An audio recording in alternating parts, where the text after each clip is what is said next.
I've got some organic unbleached cane sugar, and I'm going to make a fermented fruit juice. These are some ingredients. It's March 5th.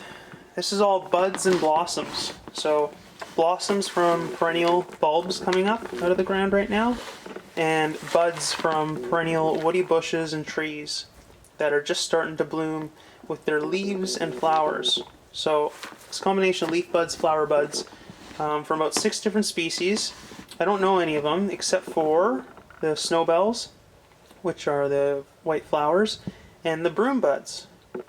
And broom is considered an invasive perennial, but it's a really great pioneer. Its roots are strong, it breaks up bedrock, it allows crevices to accept organic matter, which is the precursor for fungal and bacterial life, which is able to break up that rock over time.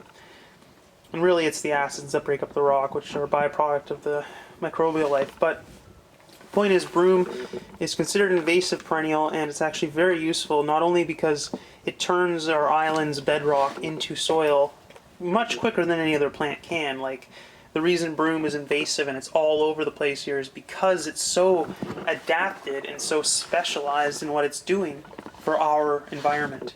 You know, for a mossy, bedrocky field covered in broom, that's the best thing to turn that into soil ASAP. So people are always trying to combat broom here. There's a group called Broom Busters, and people treat it like a plague, like something to get rid of, right? But I love broom.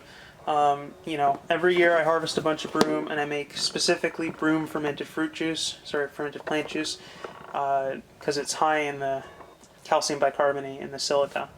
And so I'll make that I'll make 2 silica sprays every year. I make one out of just horsetails and one out of just broom. And then this year is my first year actually getting on top, being out early enough.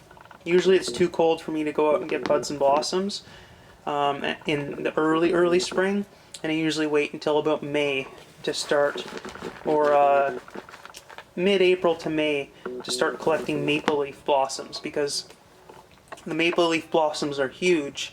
They're really easy to collect. You can get a ton of them really quickly. But this year I wanted a little bit more diversity, so I spent like an hour walking around collecting. And then for any fermented fruit juice or fermented plant juice I always throw a nice chunky blade of aloe in there.